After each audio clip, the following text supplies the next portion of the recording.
everybody, my name is Tyler and I'm going to read to you guys today, Grandfather Counts.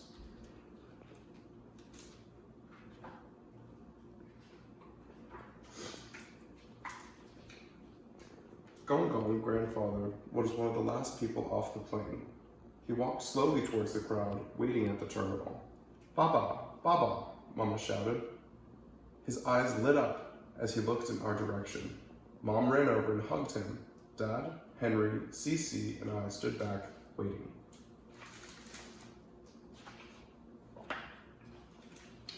Finally, I went closer. Gong Gong patted my head and smiled. Then he said something to me. I looked to Mom for help. Gong Gong says you look very nice, Mom explained. Thank you, I said. Gong Gong kept talking to me in Chinese. When he realized I didn't understand, he turned to Mom, a look of surprise on his face.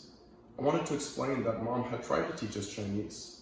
She had gotten us Chinese flashcards with words and pictures. Once she had sent us to Chinese Sunday school, but we didn't want to go back. The kids there already spoke Chinese. They were learning to write characters, and we couldn't understand anything that they said. On the way home, everyone was quiet. Gong Gong dozed next to me. I watched him and wondered what he was dreaming. Did he dream in Chinese? When we got home, Mom took Gong Gong to his room and shut the door. He's tired, she said. Let him rest. It had been my room, a small back room just big enough for a bed and small desk. From the window, I could see the railroad tracks that ran along the back of the house, to places I could only imagine. To get ready for Gong Gong's arrival, we had moved my bed into Cece's room. Her room was facing the street. No tracks, no train cars to count as they sped by. We put up wallpaper in my room, green with small dots. Mom said it would hide the cracks caused by the rumbling of the trains going by. But I miss those cracks, all connecting and spreading out in the middle like branches of a tree in winter. Mom got upset when the last sheet of wallpaper wrinkled near the ceiling. Dad tried to smooth it with his fingers, but it just creased more. Mom got upset. It looks okay, I said. No one will see it all the way up there. Mom wasn't sure. When you do a job, always do it right, she said. Gong Gong told me that when I was 4, and he was teaching me to write my name. She said my name was my family. I shouldn't scribble it in any old way.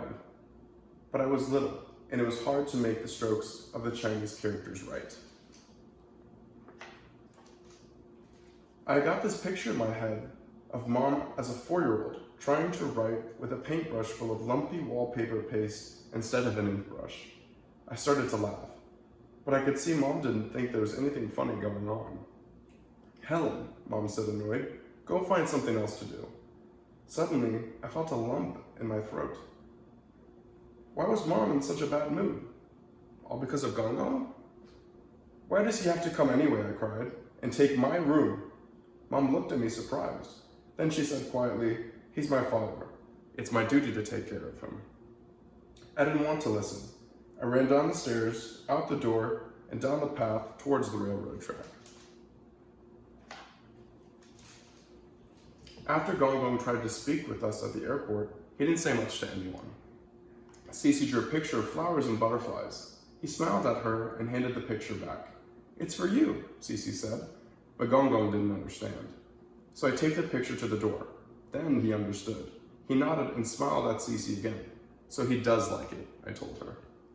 One by one, Gong Gong read through the Chinese newspapers he had brought with him. Mom tried to get him to go out, but most of the time he just shook his head and went back to his readings. What will Gong Gong do when he finishes all his newspapers, I asked Mom.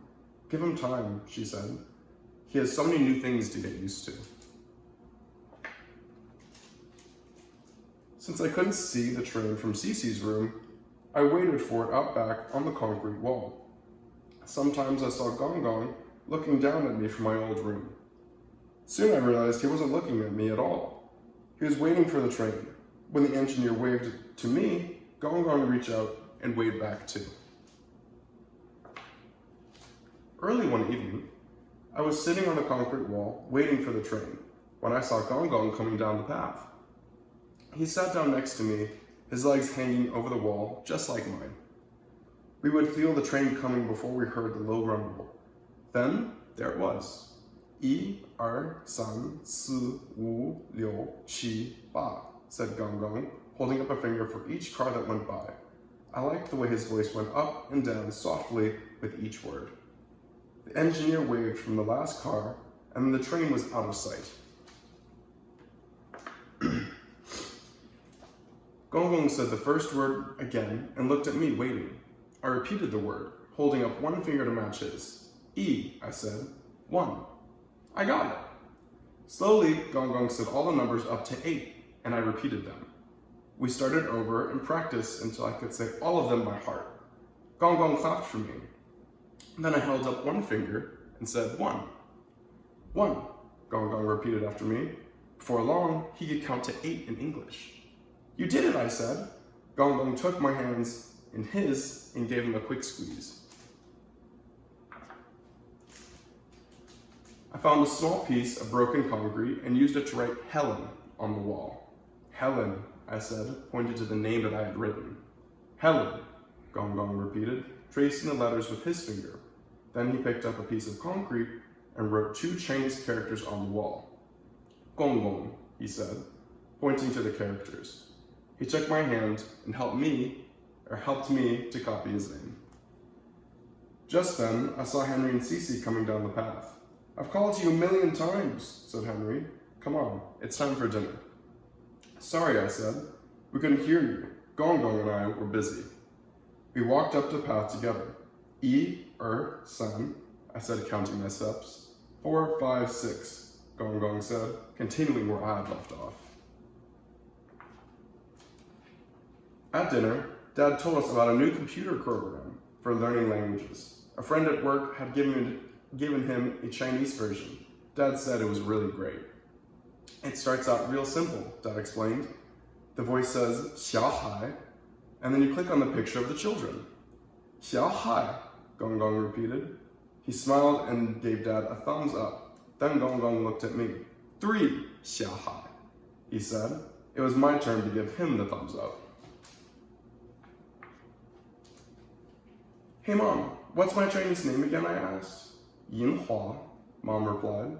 Gong Gong gave you your name when you were born. Gong Gong, I said, pointing to myself. I repeated, Yinhua. Gong Gong nodded. Then he pointed to Cece and Henry. Yinwen, Yinri. Hey, we're all Yin something, said Cece.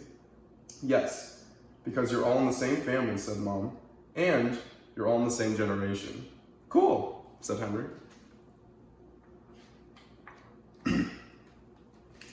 After I bathed that night, I walked by my old room. There was Gong Gong sitting at the desk. I looked over his shoulder. He was printing Helen over and over again. Gong Gong, you're writing my name, I said. Gong Gong smiled and motioned for me to sit next to him. Then he wrote some Chinese characters and said, Yinhua. Gong Gong handed me the pen and I tried to copy the characters as best as I could. I didn't do a very good job, but then he showed me how to make the strokes in the right order. I wrote my name again and did it much better. 很好, Gong Gong said, squeezing my shoulder. That meant very good. Mom always said 很好 when I brought home my best work from school. Gong Gong stood up and went over to Cece's picture on the wall, or Cece's picture on the door. He pointed to the flower and said, Hua. I understood. Hua means flower. I was Gong Gong's flower. Suddenly, I heard the familiar low rumble. Gong Gong, I said. We looked at each other quickly and went over to the open window. 1, 2, 3, 4, 5, 6. I counted. 6, said Gong Gong. 6 cars, I said. 6 cars, Gong Gong repeated slowly.